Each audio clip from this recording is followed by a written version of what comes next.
Hi, I'm Fiona. And I'm Tracy, and we're oncology social workers from Ovarian Cancer Research Alliance. And welcome. I have the great privilege to introduce you to 8 amazing women who are woman to woman mentors and just extraordinarily kind and generous people who give of themselves to share their experiences to make a difference for others. Today, they're going to share what they wish they knew at diagnosis and through treatment. I'm going to start off, Carolyn. Hi, I'm Carolyn. I was diagnosed April Fool's Day 2013 with stage 4 squamous cell carcinoma, ovarian cancer. Thank you. Louise? Hi, I'm Louise, and I was diagnosed in 2015 with stage 3C epithelial ovarian cancer. Okay.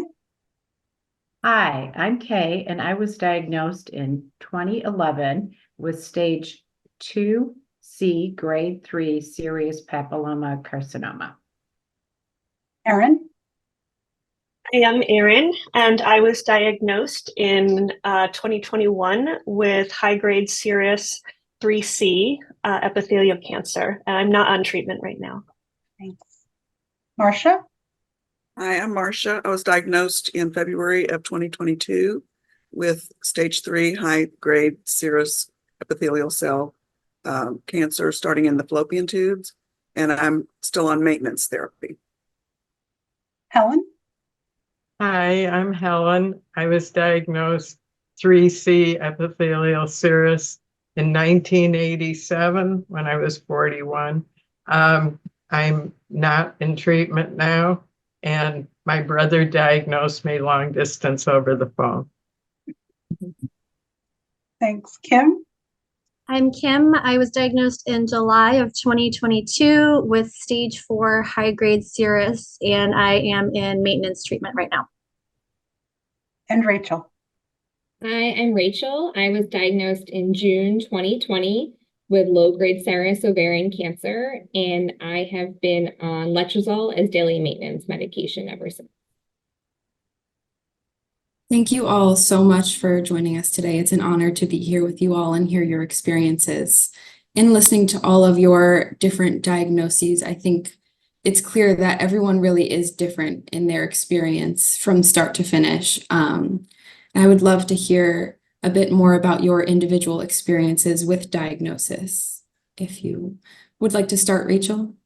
Sure. So my husband and I were trying to get pregnant for about a year, and we were actually diagnosed while seeking fertility treatment. The fertility doctor found a mass in my right ovary in March 2020, and that kind of got the ball rolling to figure out what was going inside my abdomen, and of course, why getting pregnant was so difficult. And for me, when I was diagnosed, not only did they confirm the ovarian mass, they actually also found a breast mass. So in May 2020, I was first diagnosed with stage 2A ER-positive breast cancer. And then June 2020 is when I got that low-grade serous ovarian cancer. And what I learned was, what is low-grade serous? So I learned that there really is so many different types, through the introductions here on the panels. Everyone has a different type of ovarian cancer. And what that meant is that not all treatment plans are the same. So it's really important when you're exploring doctors and your options to find a doctor that you feel comfortable with, understand how much they are familiar with your specific type of ovarian cancer. And if they're not, certainly it's okay to seek that second and third opinion. My husband and I actually drove over 20 hours to get a second opinion from someone that is an expert in the field of low grade. So I think it's really important that you're informed about your type of cancer and then the different treatment options that you have, because everyone is different and we all have a path in our own journeys. Thanks, Rachel. Kim. I wish I knew that all of my symptoms that I was having, the slow weight gain, the bloating, then more intense weight gain, everything was in my abdomen. I wish I knew that those weren't GI symptoms. All the doctors seem to think this must be a GI problem. You should really see a gastrointestinal doctor. I wish I knew what to advocate for, to ask for blood test types and things like that. Because it did take a while, and I ended up having to go to the emergency room to find out that I had cancer, and it wasn't just ovarian, it was peritoneal, and it was all throughout my abdomen. So I wish I knew more. Thanks. Carolyn? When I was diagnosed, it started with pains in the groin area. And it wasn't a steady pain. Sometimes it was on the left, sometimes it was on the right, sometimes it was both, sometimes it was nothing. And it got to the point where one night I took an aspirin, it didn't help. So I went to my prime care doctor, and she initially told me I had a UTI and put me on antibiotics for the weekend, called me Monday and said, "Are you feeling better?" And I said no. So I went Wednesday to get a scan done, and they found a mass. So then I went to see an oncologist about 2 hours away from me. And she told me it was just a teratoma. There was no cancer. So I went into surgery with her saying, will be a half hour, 45 minutes. And she came out 5.5 hours later and told my husband and son it was stage 4, and they'd be lucky if I was around 3 months from then. I then found a doctor at MD Anderson in Houston, Texas. So I flew from upstate New York to Houston, found a brilliant doctor, great team, and stayed there for 6 months. And I'm still here. So yes, get a second opinion. Thanks, Carolyn. Thanks, Louise? Carolyn. I wish I had thought to myself to see my gynecologist. I, like Kim, had experienced months of GI issues, and I never once thought to see the gynecologist, because you go to the GI doctor, you go and you see your primary care physician, and they don't really know about this disease, apparently. And had I gone to the gynecologist, which I did after about 8 months, that's when the ball started rolling. And within a couple of weeks, I was with my gynecologic oncologist, which is, of course, the next step. You don't want to just stay with your gynecologist. You want a gynecologic oncologist. That's how I felt the ball started rolling, is once I got to the proper doctors. Once you got to the proper doctors, did any of you have genetic testing or biomarker testing? Yes. Marsha, do you want to share your experience? Well, I first had genetic blood tests, and to show that, and I didn't have either one of the BRCA1 or BRCA2 mutations. When I had my surgery, 2 months later, I had chemo first. Those tumors were sent for genomic testing, which is very important, especially now that they are matching a lot of the therapies, the new therapies, to actually the genomics of your tumor.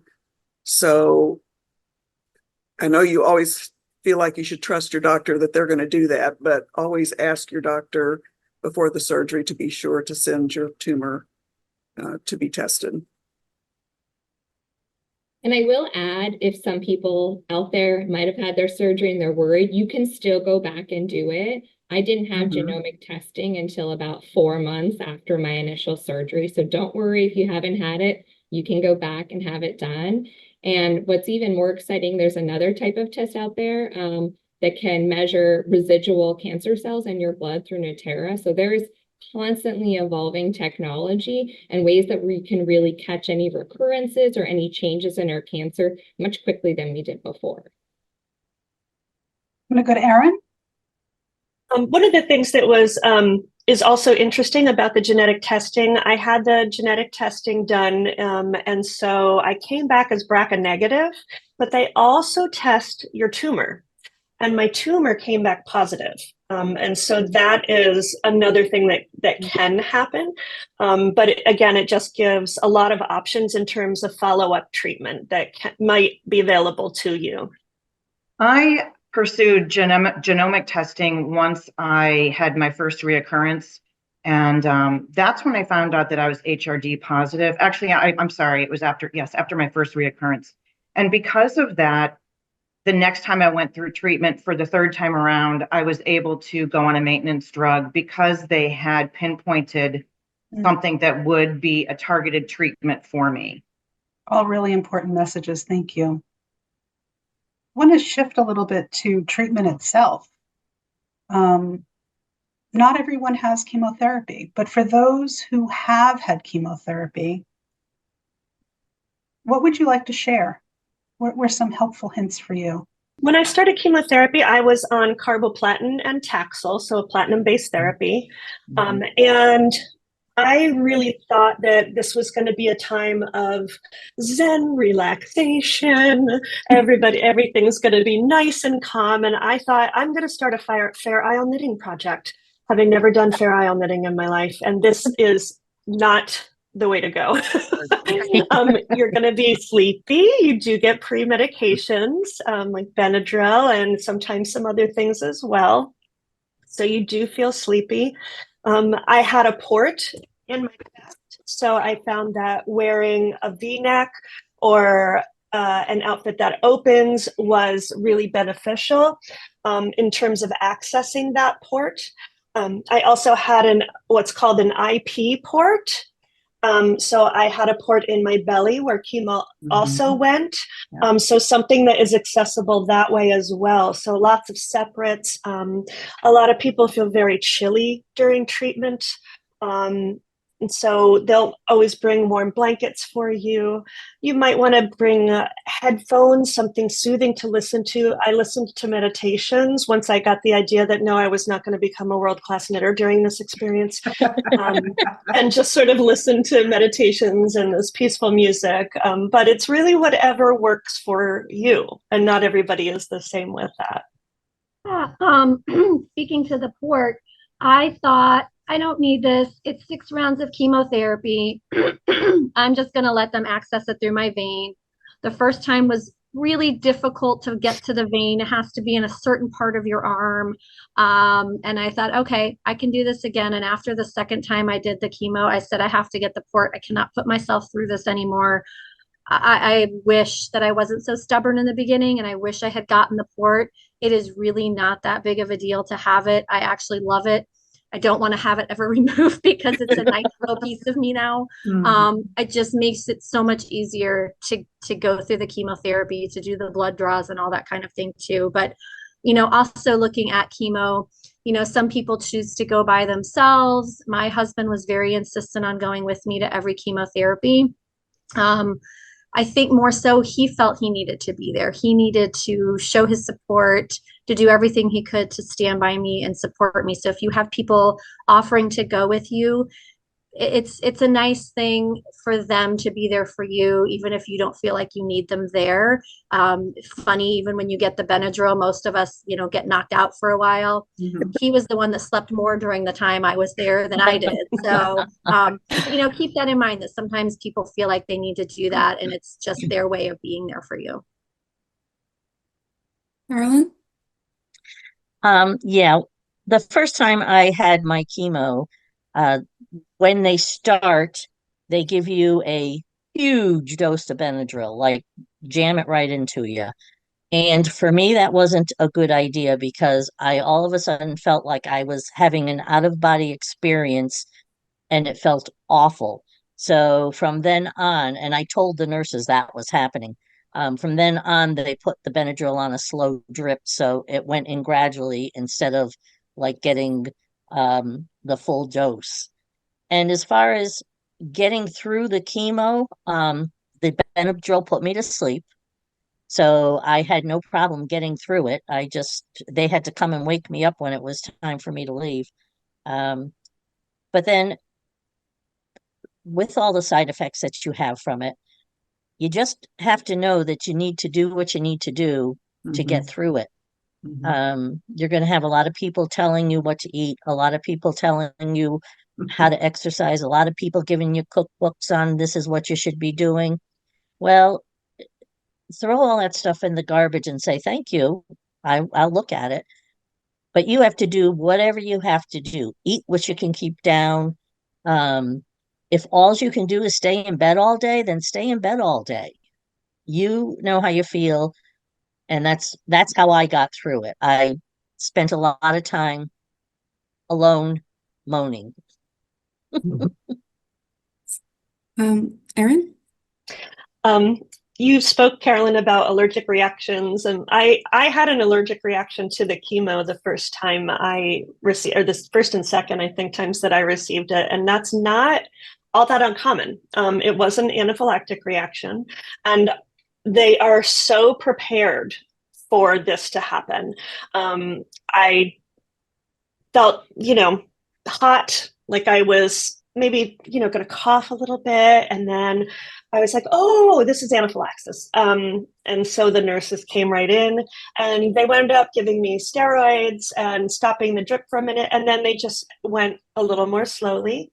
And as it happened the second time, they decided that my pre-medication steroids needed to be increased, that you take the few days before. So, and then it never happened again. So it can be scary, but it is not unusual. And the staff is absolutely ready for it.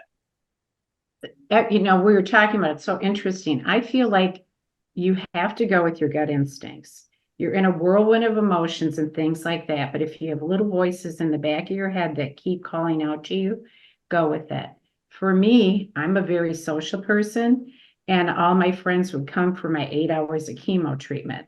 We usually had between 3 to 6 of us in the room. We'd bring champagne, we made food for the staff, and we just turned it into a big party. And the best part is they had a game where they would bet on how long it would take before the Benadryl would kick in, and I'd start shaking my legs and talking like this. So for me, it was nice having the company. It kind of distracted me from everything that was going on. And it was my day to get out because I was in bed 5 days a week. And so I got all dialed up and chemo was my party time. So Thanks, Kay. I wonder, what about after chemotherapy? Kay, would you like to speak to that as well? yeah, I mean, you're going to have, obviously, hair loss is always a big conversation, right, ladies? That always is. And it's different for everyone. What I highly recommend is prior to even starting my chemo, I went and got fitted for a wig, picked that out. And then after my hair started falling out, and you're all are going to be different, but for me, it started burning really bad. And I just immediately got it shaved off. It just felt really good to do it. Surprisingly, I didn't look bad bald. I thought I was going to look like an alien, but I actually looked good. And it was nice not to have hair when you're so exhausted and tired. The maintenance of not having it is a good positive way of looking at it. And your hair will come back and you will be yourself again. But in the meantime, you have to do as much as you can to make yourself feel normal. So, Carolyn? yeah. Carolyn? Okay. A couple of funny stories about losing your hair. I guess in my simple mind, when I started losing hair, and you're going to lose the hair on your head, I didn't realize that you're going to lose your hair all over your body. You're going to be like a newborn baby. And that kind of shocked me. And as far as getting rid of my hair, I cut it really short. I had very long hair when I started. And I was in Texas and I was staying with people's at their house. We were sitting outside having dinner and a big gust of wind came and it literally blew hair off my head into the guy who just cooked dinner onto his plate. And he's going, okay, come on, we're going to shave the rest of your head. Oh. Louise? I think it's really important to know that the first couple days after your chemo treatments, you will still be on steroids. You will most certainly have energy. For me, immediately after chemo, we went out and got a burger because I was starving and I was able to eat at that point. I was able to eat for the first 2 days. I could have gone outside and painted the exterior of my house for those 2 or 3 days right afterwards. Now, once that third day hits and the steroids are gone, you kind of are done and you just kind of flop on the ground. But you will have energy those first couple days. So do what you can. Give yourself that time to enjoy being out and having more energy than you've had in a long time. I want to recommend that even before you go in for chemo, you start really hydrating yourself with water. During chemo, hydrate yourself with water. After chemo, hydrate yourself with water. Water, water, water, water, water. It's going to really help you get through those days that are not so great after chemo. I also really recommend soaking in an Epsom salt bath after you've had your chemo. I did that once or twice a day for a few days after. It just feels really good on your body. If you've got any energy, move around, walk the block, walk down to the driveway. If you have a pool, I loved getting in my pool. The buoyancy just felt so good. My body didn't hurt when I was in the pool. That was my way of kind of taking control over what chemo was doing to my body. So just do what you can when you feel you can. Helen, you had a very unique way of managing going through treatment. What was your strategy? Okay, well, I went to the hospital every 3 weeks for chemotherapy for a year, and I stayed overnight in the hospital for chemotherapy. I'd go I'd see the doctor at 11 in the morning, and then I'd go and have lunch and then check into the hospital and have a catheter put in, and there were no chest ports, finding a vein.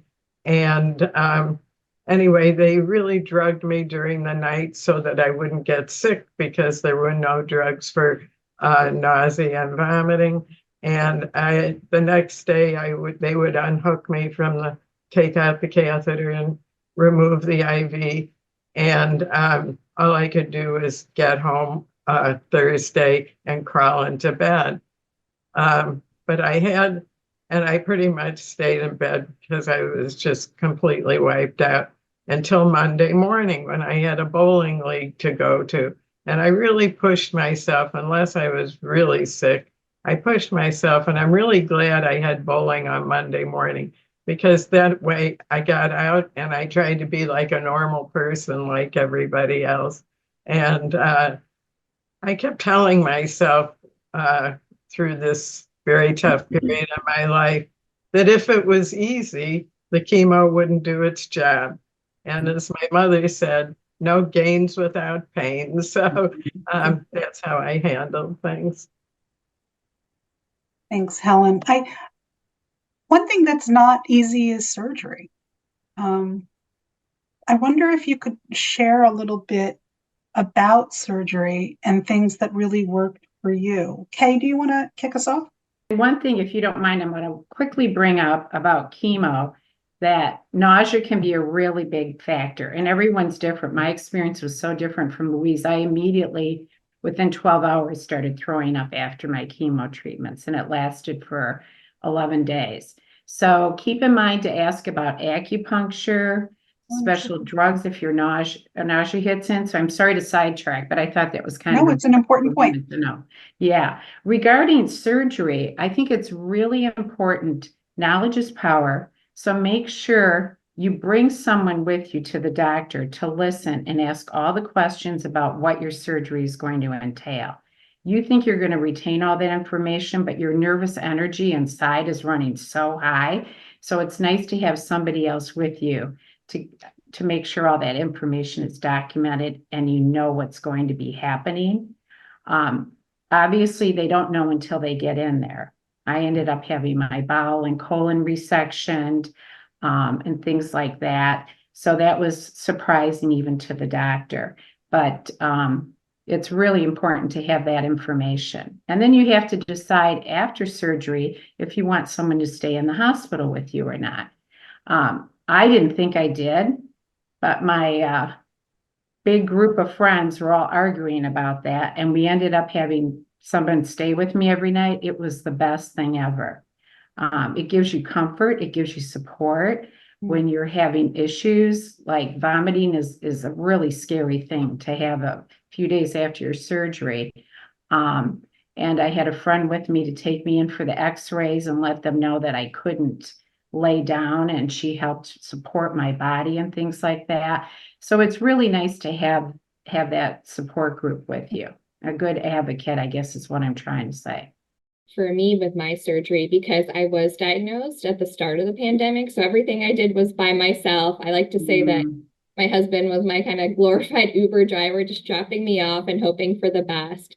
But that's why understanding your surgery is really important, because if you are, alone or doing your surgery alone, understanding what's your doctor's plan. And then if, to case point, if something they get in there and something's not as planned, what are your options? So especially the young females out there, maybe, preserving your fertility is going to be really important. So exploring those options with your doctor in advance.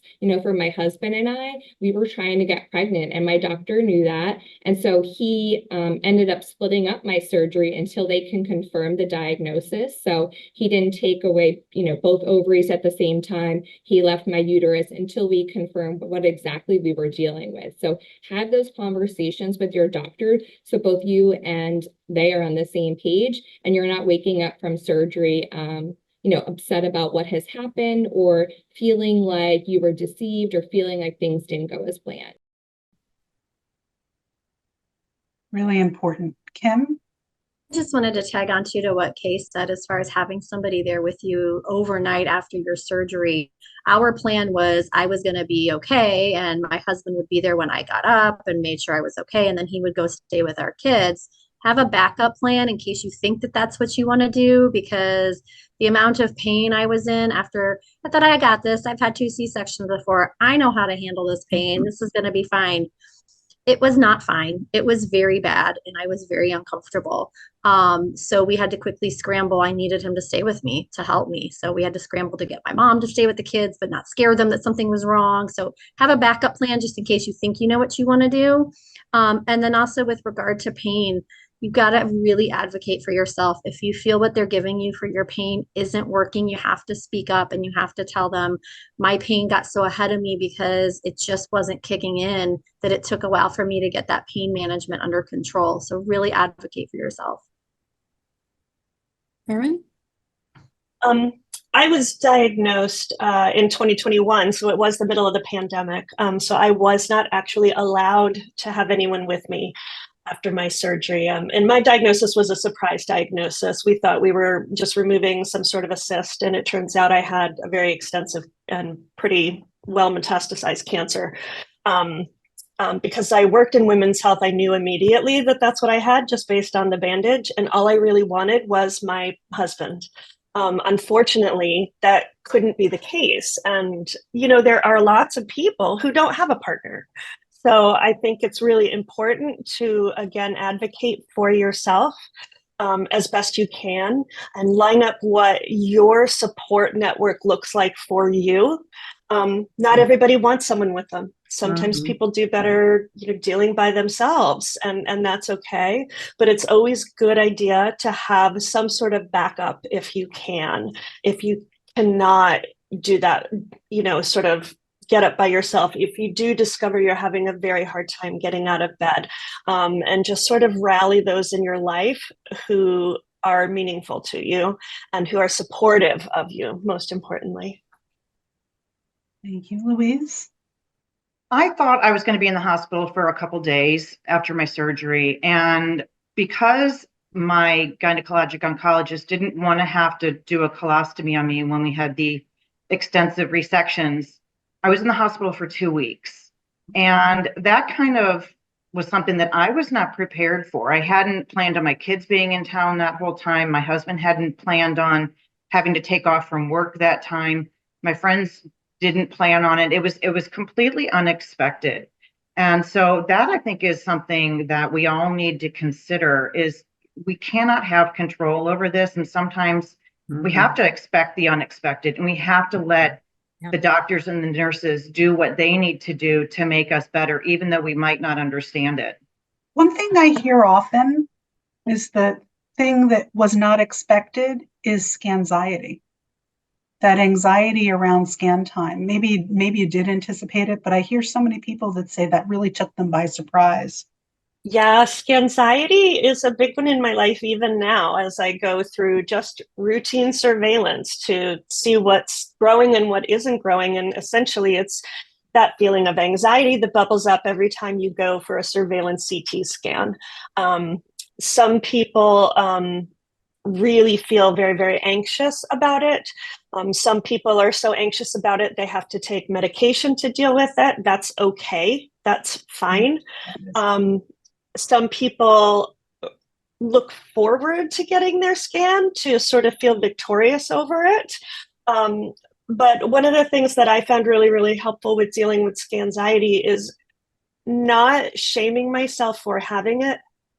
And reminding myself this is actually a really normal part of the process, and it's okay to be nervous about ovarian cancer being back. And one of the things that I really like to do to help myself is do a little bit of meditation, do a little bit of mindfulness, things along those lines. But again, just really feeling like your feelings about what's happening are your feelings and you are allowed to have them. Scanxiety, for me, it's every 3 weeks because of the maintenance medications I'm on at this point. There's blood work, and it's blood work anxiety. Like every 3 weeks, what's this blood work going to say? Is today the day it's going to come back and my CA 125 is higher than it was before? Or is something else going to be wrong and I can't have my Avastin infusion and things like that. So there's a lot of different anxieties, but like Erin said, it's okay. We all feel the anxiety. You just have to learn how to manage it and tackle it, whether it's deep breathing, whether it's coffee social hour before you go in with your friends, before you just do whatever you need to do to just kind of find that moment of calm, because it's going to be okay in the end. I just had a scan this week, so I'm very, very close to it. I always go in with two scenarios. It's going to be positive and I'm going to accept it and go on and get more treatment. I have a big trip to Africa planned this summer. So my plan was, even if I have a positive scan, I'm going to go to Africa anyway, and we'll just have to work around it. And then so far they've been negative, but so I have that hope that it's negative. My nurse practitioner told me this at the very beginning, and it sounded kind of awful, but it's sort of what I do. She said, expect the worst, but hope for the best. So that sort of does prepare me if it is positive. And we've heard lots of good stories about people that have had reoccurrences. So it's not as scary as maybe when we first started thinking about it. But of course, we always hope that we won't have them. I'm an optimist. I didn't really have a lot of anxiety. First of all, right after, for me, it was an adventure because I got to go back to Texas and I felt so at home at MD Anderson. My friends had more anxiety than I did. They would be calling me and, oh my God, what's going to happen? And I'm going, well, what's going to happen is what's going to happen. And, you go from there. So I never really had the anxiety that you're talking about, but my friends did. Helen? In all of this, I'm sorry. Go ahead, Sorry. Helen? Go ahead, Fiona. Oh, I was just, in all of this, you're really building a team that is going to be with you throughout. And I think you've touched on it a bit, Carolyn. Maybe you could speak Yes. a bit more to establishing those relationships and finding what works. Every person in that place, from the cafeteria staff to the doctors and the nurses, everybody was there for you. And it was unbelievable. At the time I went, the nurses up where I got the chemo, because my regiment was the first week I was in the hospital for 48 hours. They were all cancer survivors. They had all been through chemo. So they were very aware of what might happen or what you were feeling. And the first time I was in there to get my chemo, the nurse, I was all hooked up, and the nurse said to me, do you mind if we pray together before we turn this on? And I said, of course not. Well, within the next couple of minutes, there were 4 nurses and myself in a prayer circle, asking for help as she turned my first chemo on. And to me, that was like, who does that anymore? Who even worries about that? But MD Anderson worried about that. And I still 11 years later, I'm still going back to MD Anderson every year for my checkups.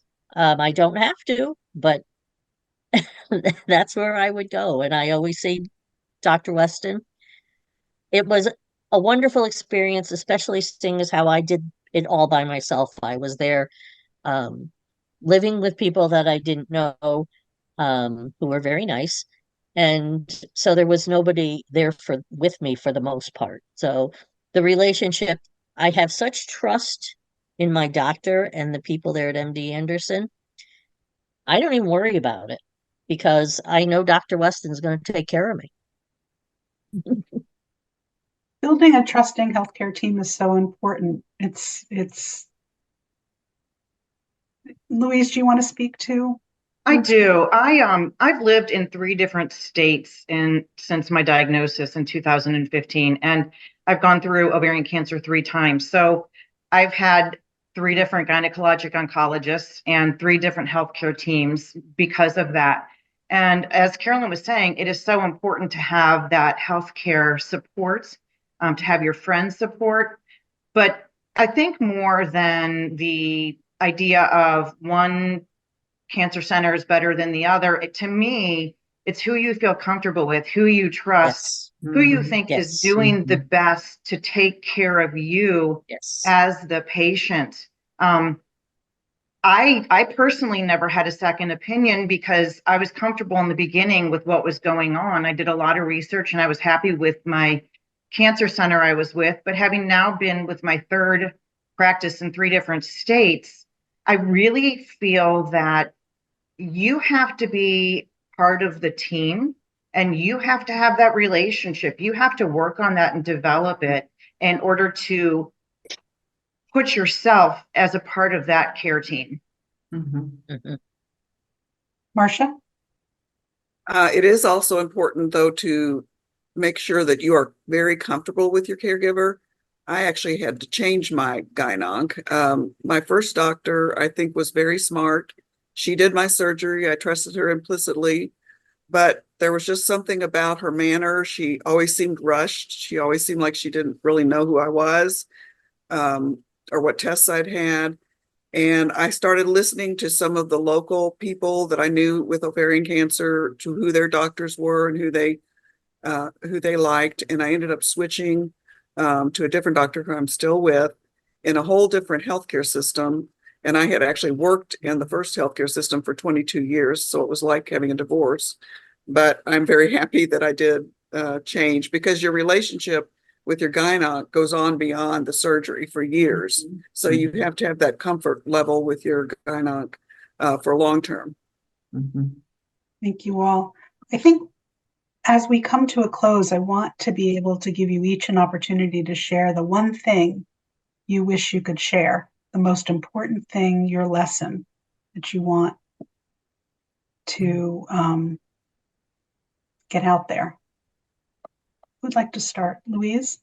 I think it's really important to, in the very beginning, to have a plan of attack, because we don't have control over this disease, nor do our doctors really. It's kind of up to God. And all we can do is do our best as the doctors do their best. So for me, trying to establish a sense of control, whether that was starting a Caring Bridge page, getting a meal train going, assigning jobs to get to my doctor's appointments, my chemo sessions, those kind of things helped me in the beginning to establish some organization skills so that I could go forward and feel that I had a sense of control, even if I was sick and bad and couldn't tolerate being in control.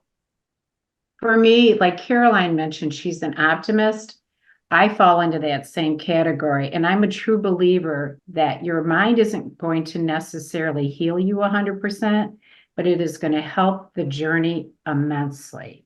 It's huge. It's like my oncologist said to me when I got through my tough first 9 months of regimen. She said, it's because you were a runner, you have a positive attitude, and you drank a lot that it helped you get through that. Not everyone has those same experiences because our bodies are all different, but our mind is the one thing that we still have control over when we're going through this disease.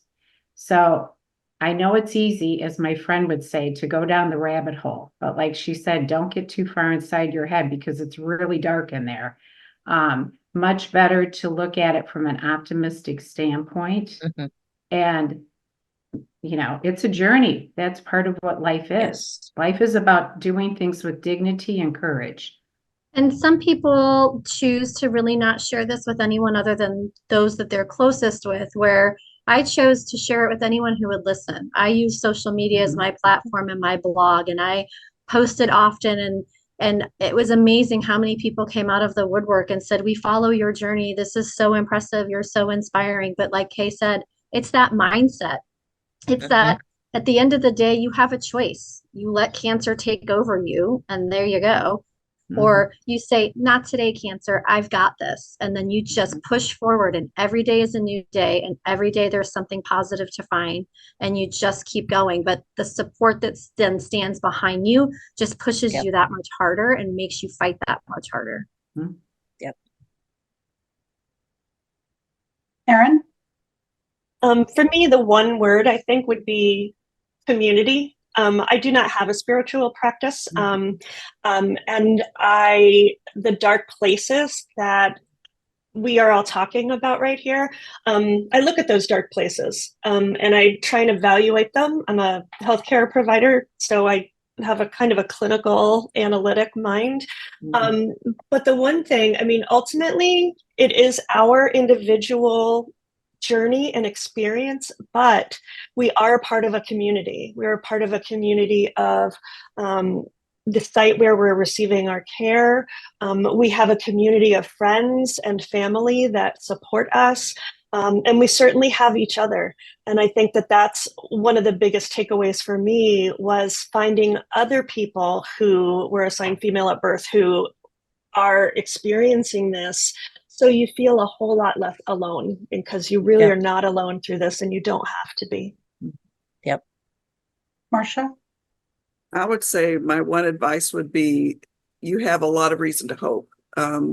This is, if there's a good time to have ovarian cancer, this is getting into the best time. There's so much research. I have a science background, medical background also, and I'm just amazed at all the research OCRA is doing. And we have the opportunity to go to conferences and hear, if you're into that, hear the science that's going on. And to me, it's just brings me a lot of hope. I think for me, it's being informed. There is a lot of rare ovarian cancers out there, and I think it's important that you understand maybe the nuances of your type of cancer versus some others. We talked before about chemo. My particular type of cancer doesn't respond well to it, and I didn't have it. But I know there's a lot of women out there with my kind that have. So I think being informed of your type of cancer is super important, and that helps you be comfortable with your care team, because you're going to be able to speak with them and make decisions together that you're all comfortable with. And I think it's just important that, talking about taking that control back, knowledge is power. And I think by understanding what you're dealing with, you're going to be able to have a more level-setted mindset when it comes to making decisions for your treatment plan. I would say one of the big things I learned that everybody that goes through this should learn is, when people say to you, "What can I do?" Give them a job. Like, you feel like crap, have them go to the store for you, have them do whatever. One of my big things was, when I was going through treatment, you're on 100 different medications, and it's all different times a day and all different dosages and all different everything. Well, when you're going through it, you have chemo brain. You can't put two words together. So my sister, who was a kindergarten teacher, when I was telling her I was having this problem, she took a piece of poster board and she made a great big chart, and she put the hours and the medication, and then she put an X, what time and what medication, and then she set an alarm on my watch for every time I had to take a medication. So when my watch went off, I would go to the board and say, "Okay, it's 3 p.m. This is what I have to take." And she color coded all the bottles so that I didn't do it right. That was such a help to me, Because now I was taking the medication, the nausea medication and all that stuff that was supposed to help me feel better. I was on top of it all. So it really, that really helped. So if I would say, ask for help. If someone offers, give them a job. Helen? I really wanted more than anything to try to be a normal person like all the other mothers, because my children were 9 and 14 when I was diagnosed. And I just tried to keep going.